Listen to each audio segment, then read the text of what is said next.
Hello, everyone. Welcome back to the Shea Station podcast. We have a very fun episode for you guys today, covering everything you need to know about the Mets farm system with one of the best in the business who knows prospects front and back. But before we get there, I got to tell you about today's sponsor, which is Vincero. Thank you to our friends at Vincero for sponsoring today's episode. If you aren't familiar with Vincero yet, they make exceptionally crafted and stylish watches at an affordable price. You can own a high quality and lasting timepiece without going broke. So, if you're looking for a perfect holiday gift with Christmas and Hanukkah right around the corner, you can elevate your style or elevate the style of someone that you love and get 20% off and free shipping site-wide with our exclusive link at vincerocollective.com/Shea. That's VINCERO collective.com/Shea. 20% off and free shipping site-wide. It's a deal you don't want to miss. Vincero is awesome. They've been helping us out for a while, and we really appreciate them. But without further ado, let's get to today's episode of Shea Station.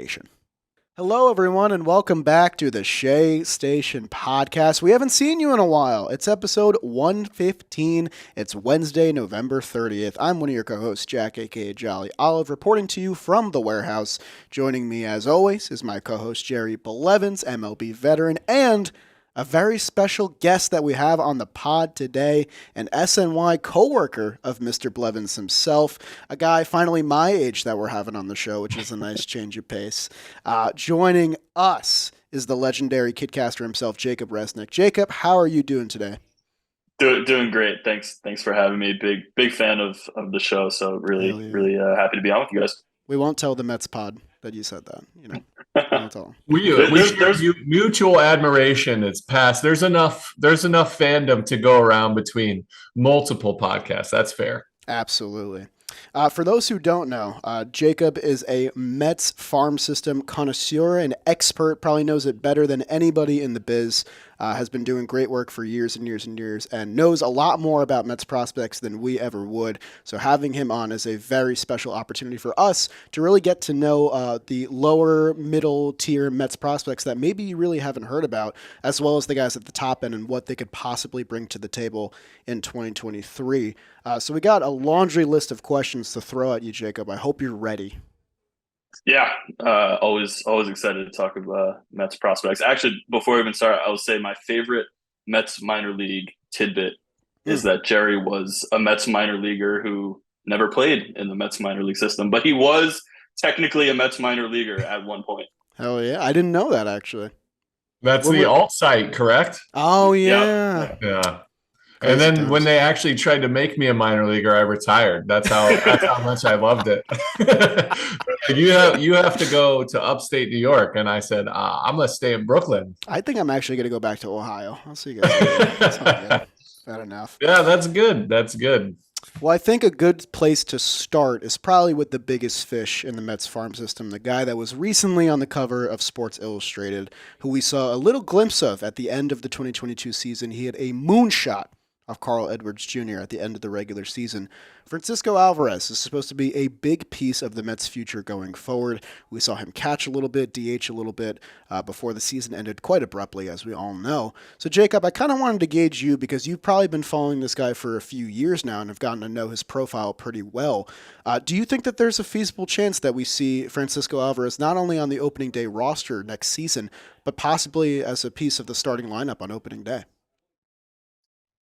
Yeah, I think, before he even got called up to make that little cameo at the end of the season, which was really weird because you had figured by that point the ship had sailed on calling him up at any point during the season. But, and then they started him, but then they didn't, play him down he was coming off the bench, and it was a weird situation. So I except for that monster home run he hit I'm pretty sure that was the game where they were officially eliminated. That's when they fell into the division, and so like the game like mattered, and then it didn't matter, and that's when he hit that homer. It was funny timing, but I've compared the situation at least to people I've talked to, just to kind of like Pete Alonso coming into the 2019 season.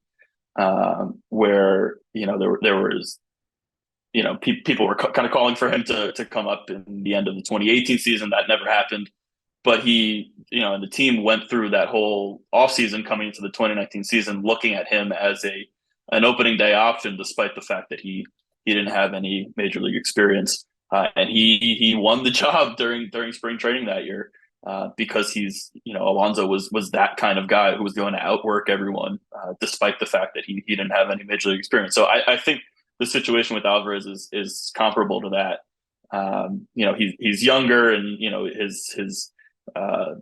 his hype is a little different. Than Alonso's was coming to that season, just on a national level.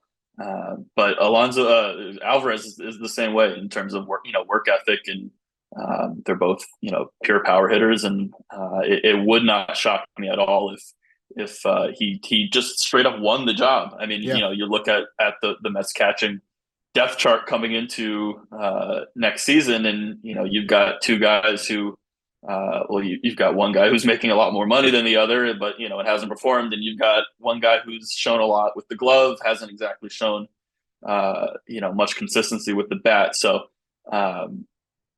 you don't have a lot of flexibility in terms of taking a third catcher. So it'll be interesting to see what they end up doing. But I could definitely see a situation where Alvarez hits his way onto the opening day roster next year. Yeah, I mean, I remember in 2019, what I thought was going to happen was that the Mets would maybe keep Alonso down for a couple months to try and get that extra year of service time. But calling him up in April ended up being a pretty good move, because those were games that the Mets needed down the stretch, and Alonso was hitting right out the gate, in his amazing rookie season. But I do think... I was going to say, just especially with Alvarez, it's going to be tough to make the claim that that they usually make, where he needs more seasoning in the minor leagues, when you called him up the year before, at the end of the year. So, I think it's either, opening day or maybe, very, very shortly after. Another guy that I think might be a little bit more on the fence, who I think we definitely saw, more of down the stretch, was Brett Baty, which was a call-up I think I was more so expecting than Alvarez's call-up at the tail end there. And Brett Baty is a guy that the Mets have been high on for a while. He's one of the more recent top draft picks of this new regime. And he does play a position that has kind of been a rotating door, a revolving door of different guys, which is third base, ever since David Wright eventually retired. But we saw a great glimpse of what we thought Eduardo Escobar was going to be in September, when he got red hot and really carried the Mets offense in a lot of games. Toward the beginning of the season, Eduardo Escobar looked much more comfortable on the right side of the plate, was struggling with his left-handed hitting, but towards the end he looked like a true switch hitter, which was as advertised. Do you think Brett Baty works into a platoon going forward in the early parts of the season, or do you think he gets a little bit of seasoning at AAA? Yeah, I think it probably depends on what the rest of the offseason looks like, just because with I think everything hinges on what happens with Nimmo and what they do in the outfield, because that determines where you play McNeil. If they don't bring in another big outfielder, do you shift Marte to center and McNeil to a corner, and then does that open up an infield spot? You can move Escobar to second, and then that would open up a spot for Baty to be an everyday guy. I think we saw with him, we saw two things. We saw his power, and his just feel to just put the barrel on the ball, even if he wasn't getting a ton of hits. He was hitting the ball really hard, and I think in a larger sample that would pay dividends. But you also saw the inexperience of a guy who had only played a week in AAA before they called him up. So he's where, as opposed to Alvarez, the call up was weird, but he had at least played in AAA for at least a month and a half, if not more, at the time. So I think in an ideal world, you go into next season without having to pencil in Baty in a starting spot.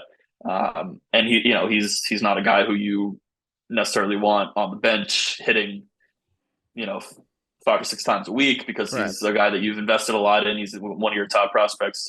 If he's not going to play every day in the majors, you want him to play every day in AAA. So I think it'll be interesting. I think, like I said, a lot is to be determined about what spots are open on the infield and where guys fit in. And I think the plan was always to have Escobar be that bridge to Beatty, and I can envision a situation where Escobar starts the year and Beatty takes that mantle from him at some point, and Escobar is the kind of guy where he's a veteran, he knows what his role is, he's not gonna be upset with the younger guy taking his starting spot, and he'll probably settle into a bench role, or he can move around to second base.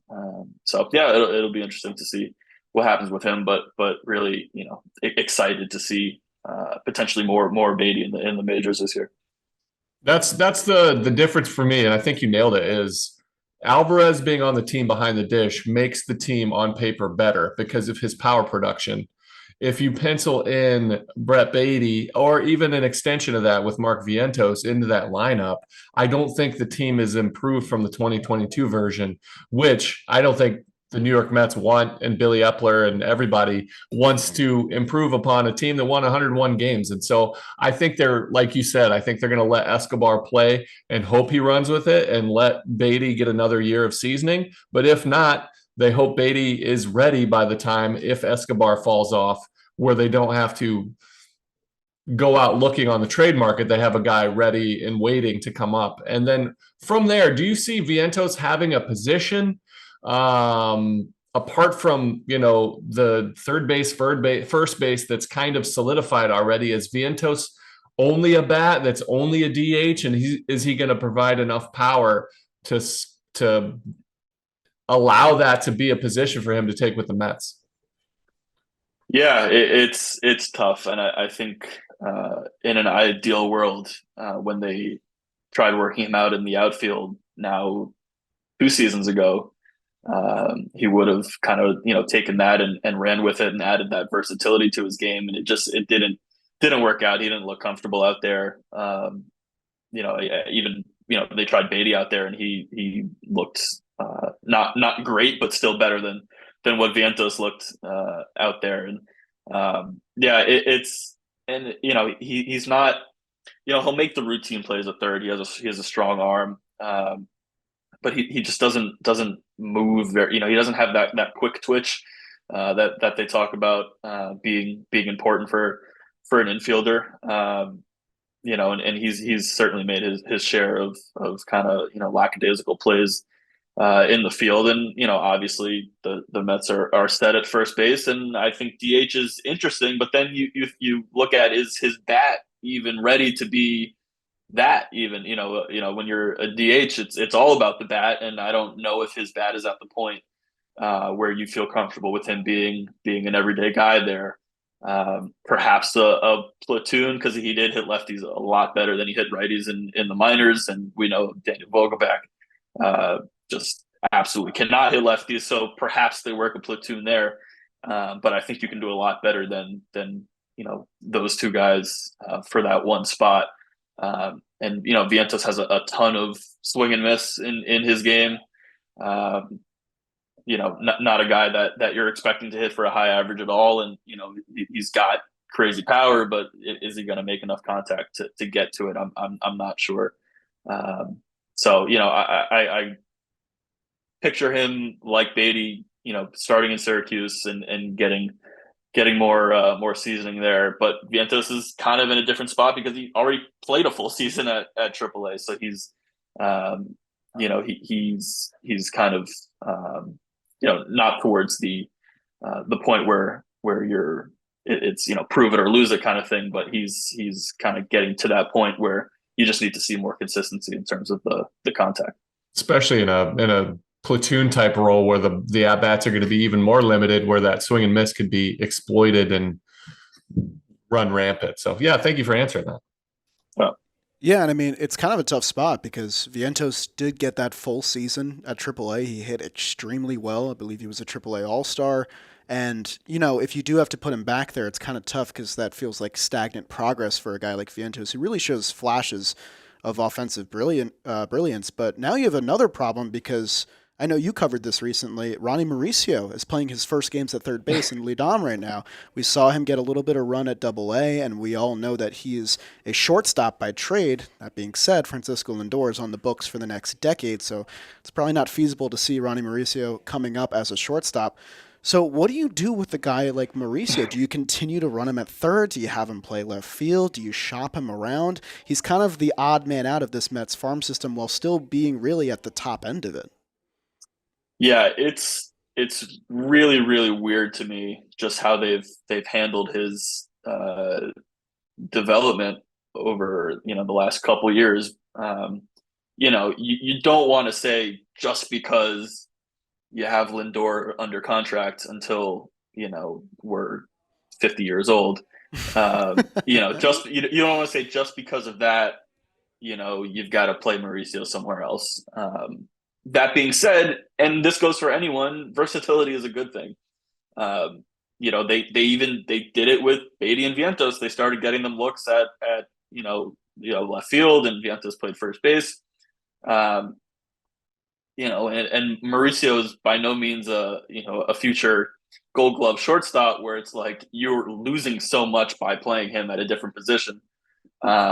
It would have been a good idea just to see what he could do at third base, or see what he could do in a corner outfield spot, or maybe a little big to play center field, but definitely a corner outfield spot. He's fast and he moves well. So it's just weird that they never got him looks during the regular season at a different position. And what the report said was that it was the team he's playing for, Licey, asking the Mets if he could play a different position because they had O'Neal Cruz come in to play shortstop just starting this past week. And the Mets said yes, but so it wasn't their idea to send him to the Dominican Winter League to get reps at different positions. So it's just weird. With him, it's interesting just because his potential he flashes is insane. I mean, he was the number one prospect in the organization for a long time for good reason. That was even before he got massive and filled out and looked like a guy who could hit 40 homers and steal 30 bases. Just a physical freak, but he's shown and continued to show that his plate discipline and his swing decisions have not gotten better. I mean, it was a question mark coming into this season, and he didn't really show a lot to improve on that. I mean, his on base percentage was in the 290s. That's his on base percentage. He's not walking. He doesn't strike out a lot.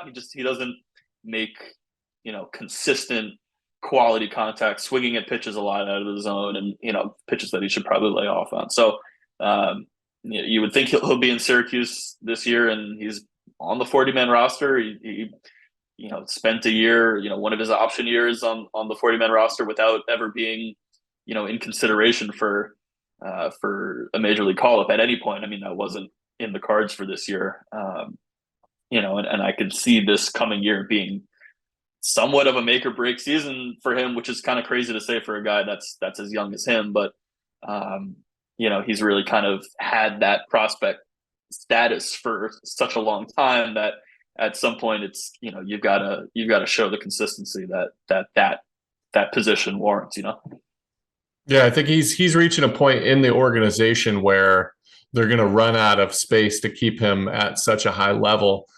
He's still a very good prospect. Like he might fit better in another organization that doesn't quite need him. But again, he's going to be 22, I think, this year.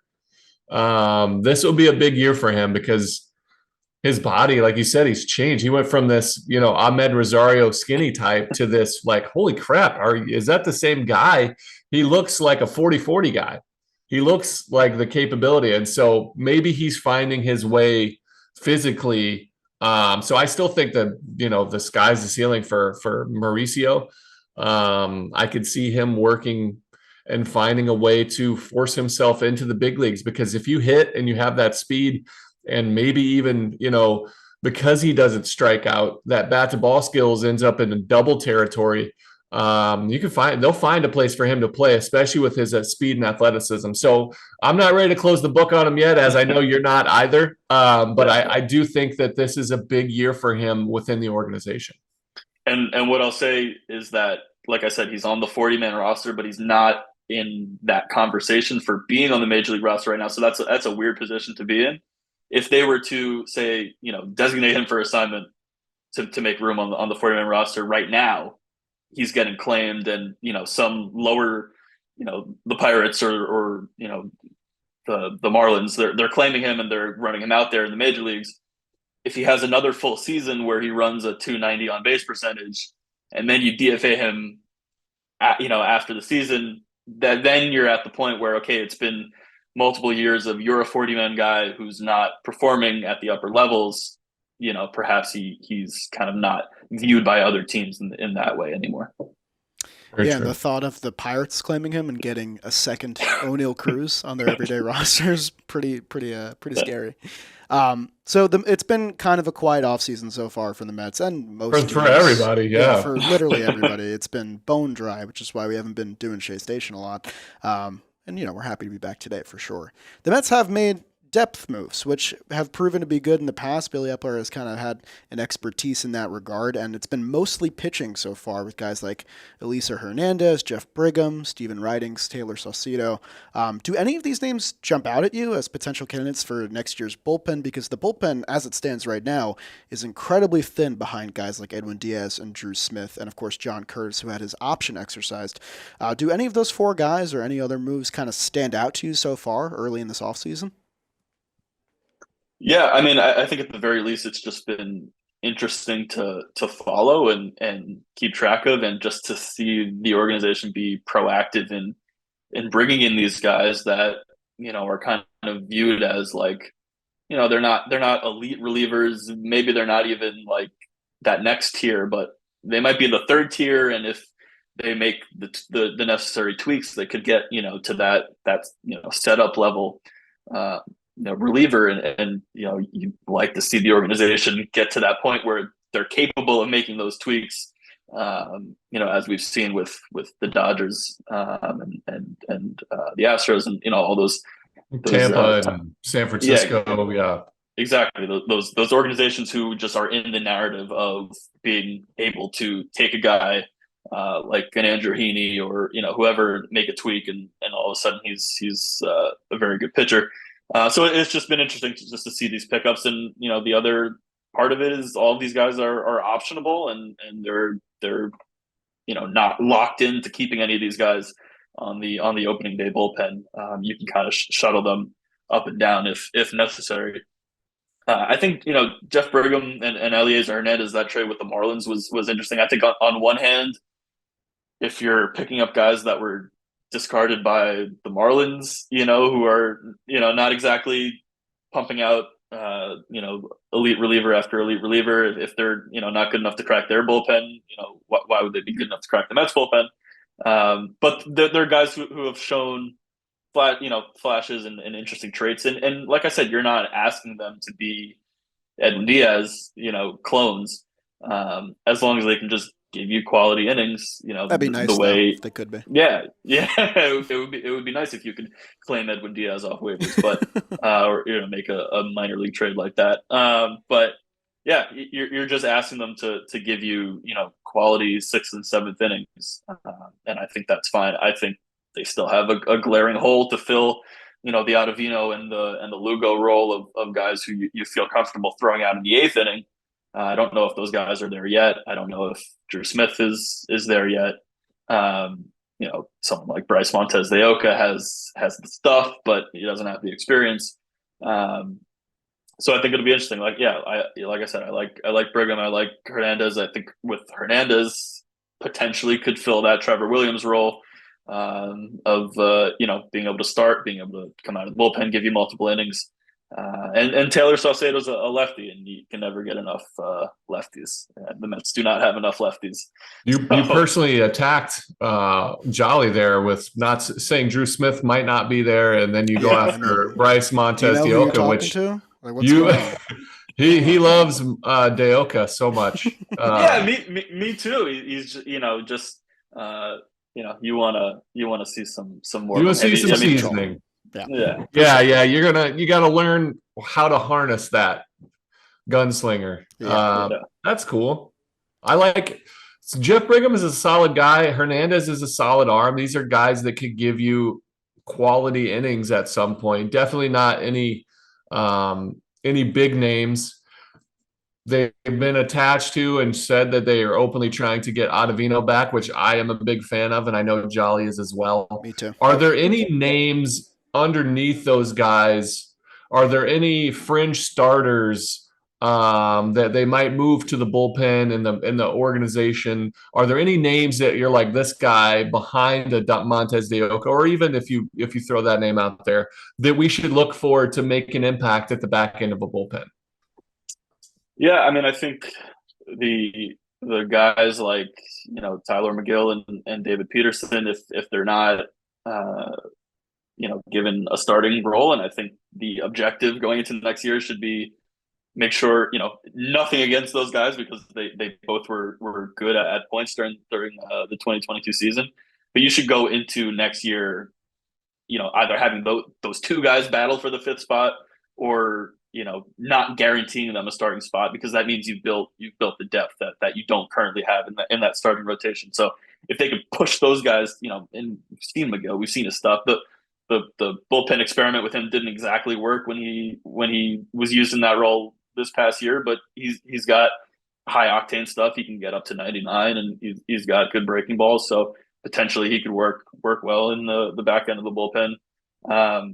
Even a guy like Joey Lucchesi, we've seen in the past is used as a starter, but potentially as a lefty coming in with just the fastball curve combo could work in short stints. And he's such an interesting person too. Like the fact that he throws a strange pitch makes perfect sense. He's very left-handed, which I appreciate as a fellow lefty, but he's like people forget that he was very effective for the Mets and was for a long time a big trade acquisition. And then had Tommy John. He came out looking really good, and I forgot about him during the season. I was like, oh yeah, he's got to be getting close at some point. Is he going to be at full strength, do you think? And do you imagine? Yeah, I would say so. I mean, he pitched quite a bit. I hope you can't hear the dogs barking in the background. Yeah, it's okay. He pitched quite a bit in the minors technically on his rehab assignment, and it was a little interesting why he wasn't ever activated from that rehab assignment. I think he pitched 10 times, which is quite a bit for a rehabber. But yeah, he should be good to go going into next season. Going down the depth chart, someone like Jose Buto, who I know Mets fans just because they saw that one outing in Philadelphia where honestly he gave up he made two bad pitches. He gave up 2 home runs to Alec Bohm. It was a weird game, and that was the Nate Fisher game and the Mark Canha hitting 2 home runs. I mean, that just you got to wipe that from the ledger. He wasn't ready for that start. That was a weird time. But he's the guy who potentially also could work in a bullpen role, and he's already on the 40-man roster. I want to mention because in terms of under the radar guys, and I have an article that might be up by the time people are listening to this on SNY.TV. Plug with some under the radar names I'm interested in, and 2 guys that stood out to me, both right-handers, Grant Hartwig and Dedniel Nunez. Hartwig was an undrafted free agent in 2021, and he started the year as a 24-year-old in low A at St. Lucie, pitched at St. Lucie, Brooklyn, Binghamton, and he ended the year in Syracuse. So he went from undrafted free agent last year to pitching in AAA. How old is he? He was 24 this past year. So good for him. So he's right there. Yeah, he's right in that conversation. He went to the Arizona Fall League. How do you say his name again? Hardwick. Hardwick. Okay, I'm writing that down.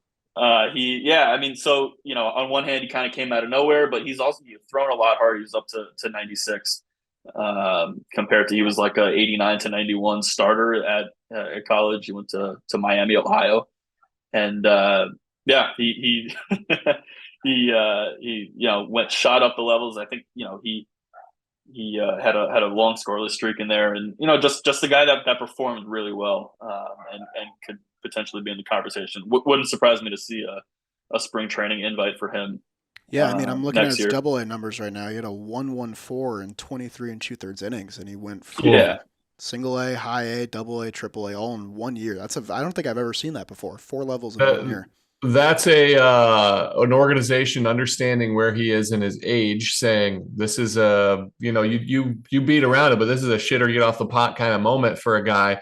Are you good enough? It looks like you are. Let's move you up quick and see if you can get those guys out. So that is a name I'll be looking for. And if if he gets an invite to spring training, you can tell that he's flashed enough heads and turned enough heads to say, hey, but this is a guy we need to get eyes on. So I'm sure if the top brass gets to look at him, that's a good name. Cool. Thank you for sharing that.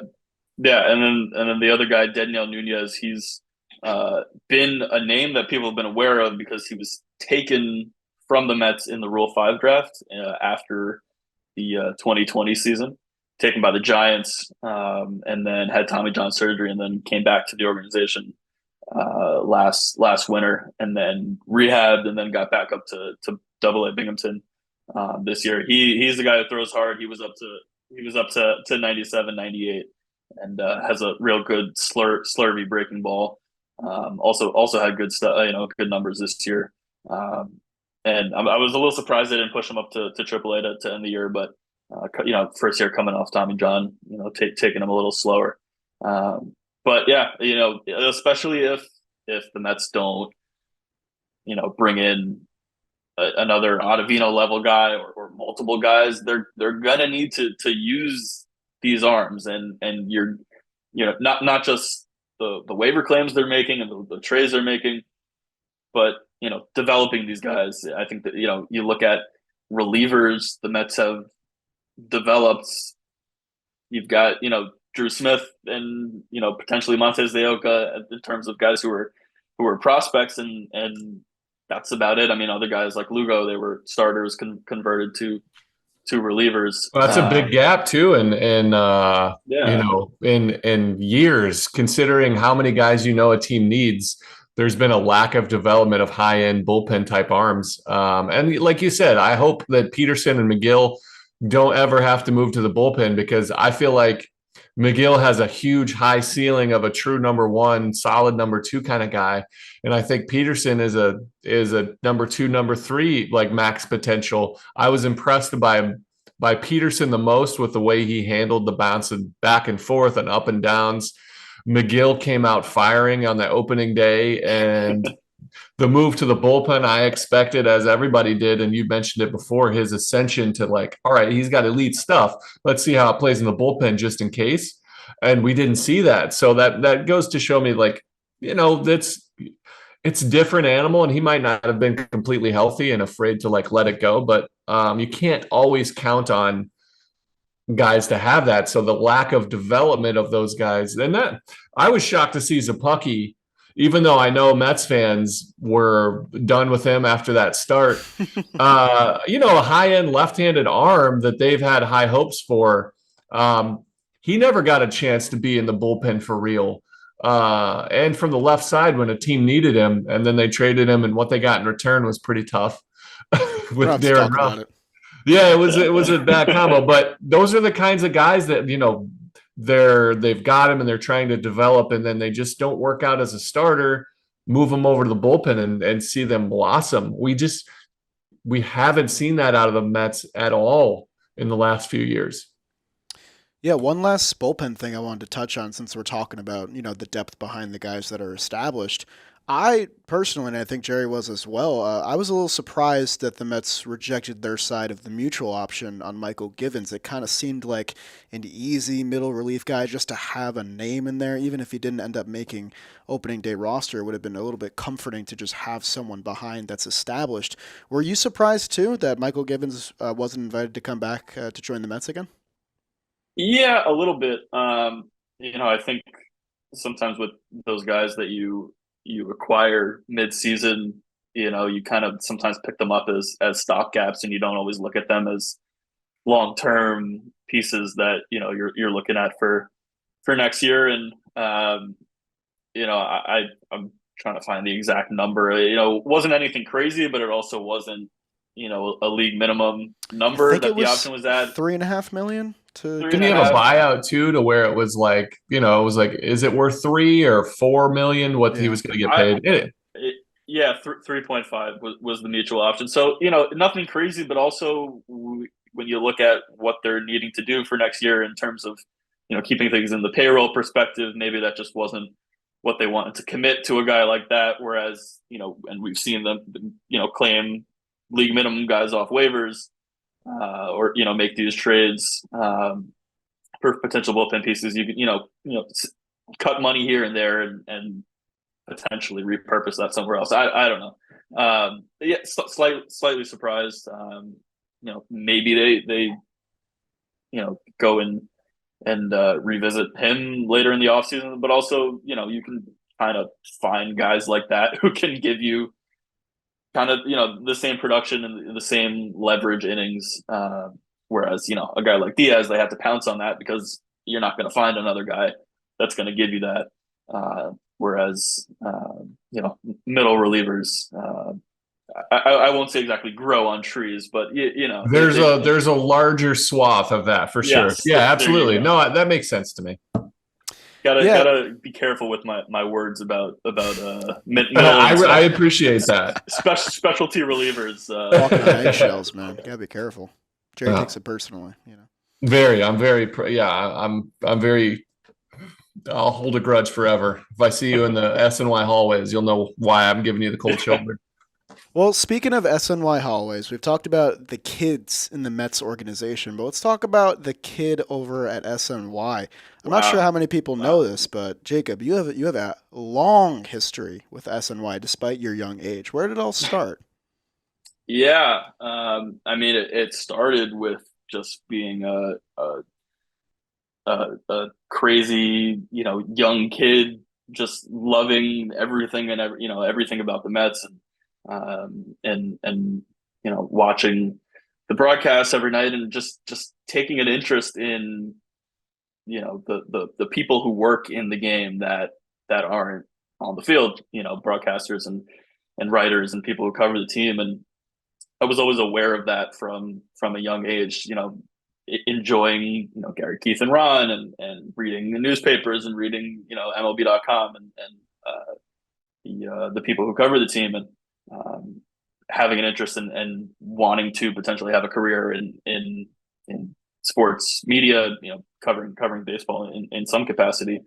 And the SNY Kidcaster contest was in its relative infancy. It might have been the third or fourth year that they had done it, and it was just kind of a funny thing that I wasn't, I was 11 years old, and wrote the application was like 100-word essay, which if I had to write 100-word essays in college, I would have had a great time. But I won that contest and was just over the moon excited about it, and happy to just do it, and get to meet Gary, Keith, and Ron, and go in the booth and all of that stuff. Not expecting anything to come from it, and Jose Reyes hit a home run while I was in the booth. I called it. It went mini viral. Can you remind me again who Jose Reyes hit that home run off of? We were just talking before he came on, Brad Hand, which funny enough, when I came into the booth and first, Jacob, take it away. When I first started talking, I had just finished elementary school, 5th grade, and I had one of my teachers was Mr. Hand, last name Hand, and I had. When I came into the booth, when I was saying, okay, here's Jose Reyes, he's facing, and I said my teacher's full name, which was not Brad Hand. It was a different name. So that was my first mistake, but I quickly avenged it. So that was awesome, and that just kind of set things in motion. I was a co-host on SNY Kids Clubhouse the next season, which I don't think is on anymore. But that was really fun. Got to interview all the guys on the 2012 team. From David Wright, Daniel Murphy to Justin Turner and Kirk Neuenhuis, and just a lot of random guys on that team. And it was a lot of fun for a 12-year-old. And from there it was like, okay, I'm in this. I want to be around this. I want to do everything. And the Twitter stuff kind of popped up unexpectedly, and started writing for some blogs, and just kind of that took me into college, where I did the whole communications media studies thing, and all the covering of the college sports, and just kind of setting me on this path of just wanting to be involved with baseball and the Mets, but just really just kind of sports and storytelling is really just what I'm super interested in. That's awesome. I really always enjoyed hearing stories of younger people who have found their way into the sports industry, because my route there was very convoluted and not traditional as well. And now I get to host a wonderful podcast with Jared Blevins. Crazy how it works. You get, it's fascinating to me too, because when I was a kid, I never even thought about, I enjoyed the broadcasts and I enjoyed all of the goings on around the team, but it was all about playing baseball for me. And then once I got into the game a little bit deeper, I started to appreciate, even as a player, the writers, especially when you're surrounded by so many, you understand that there's people out there that are really good at their job. And even in different fields, you start to respect those that really excel in whatever capacity. And the Mets are blessed on so many fronts to have the great booth and the TV, the greatest radio booth, like all the above. And so to see you chase your dream and like become and live a part of it, that's really cool, man. I love seeing it. I didn't know that you were a kidcaster. What year was it that you did the kidcasting? 2011. 2011. Okay, so it was. I wasn't there. There. So at least I'm still that young. Yeah, I was playing. Just I was in the other league. So that's good. That's great. I'm gonna watch it as soon as we're done here. I'm gonna watch it. Are there any you don't have to reveal anything too crazy. I know you have a great job as is, but there are aspirations. Were there as a kid to be Gary Cohen? Is that still kind of what you want to do? Yeah, I think I went through definitely the phase of wanting to be a play-by-play broadcaster, and then wanting to be a beat writer, and then kind of wherever I am now with just kind of being interested in just being around, and the social media aspect of it, and the creative content creation, I think is just kind of an open-ended field. So yeah, I mean, I got to do a lot of broadcasting at Quinnipiac, where I went to school, and I definitely, I enjoyed doing it. I didn't think I was terrible at it. I just, it's hard, and it's a lot of credit to the people who do that, and the people who dedicate their lives to being in that field of play-by-play broadcasting. So don't know if that's exactly the path that I'll keep going down, but that's definitely that's a grind even more. I mean, there's only 30 jobs versus 750 or 780 now players jobs. There's only 30 play-by-play guys, and they've got to do the grind too. They've got to do the travel, the hotels, all the above. And so that's one thing that I've learned to respect. And whatever capacity that you find yourself in being around the game, I love the game of baseball. So do you. You find a way to make a living covering a sport that you love. That's amazing. Why, or did it come organically? Because I am not anti minor leagues. I spent a long time playing in it. I just know that my capacity to do what I need to do at the major league level, I can't give myself enough capacity to even pretend like I know enough about the minor league development. Why is that something that you fell into naturally, or is it something that you chose to do? Yeah, I think it started, I guess, my awareness of what the minor leagues were started, probably very, very early on, and just kind of being obsessed with the Mets, and then learning there are more Mets. there are more. You got, at the time, 25 guys on the major league roster. There's like 200 more guys who are technically Mets. I want to learn everything about them. But I didn't really start getting into the weeds with it until, I would say, kind of the 2014, 15, 16 years. And that's when you had guys like Noah Syndergaard and Steven Matz were prospects. And I would when the Mets were in Vegas, I would before I went to sleep, because the games were on 10 o'clock start time on the West Coast, get the radio broadcast of the Las Vegas 51s. Oh my God! Yeah, I forgot we were the 51s for like 5 years. Yeah, the weirdest combination. Like, yes, why? Yeah, I would listen to their games and the Binghamton Mets at the time. Steven Matz took a no-hitter into the 7th inning of their championship game in 2014, and that was like, I listened to that on the radio, and that was fun. And yeah, it just kind of evolved of just learning more about these guys, and it was a small community on Twitter of people who were interested in following these guys, and in the earlier, I don't want to say the early days of the internet, but the earlier days of minor league information on the internet. It was just hard to find, very hard. Unless you were like super, super into it. Just kind of the opportunity to write and talk about these prospects took on a big interest for me. And being close to the Brooklyn Cyclones in the city, I ended up covering their games. Kind of, I like to say I was playing beat reporter for the summer, going out to there almost every night, 2016, 17, and then 2019. And 2016 was cool out there because that was when Pete Alonso was making his pro debut. Peter Alonso got to talk quite a bit. Before exactly, it was Peter Alonso at Peter the time. Alonso. He's not. Oh yeah, I've seen that aforementioned my minor league. You could see on one of the pillars in the stadium. He's got that like vinyl.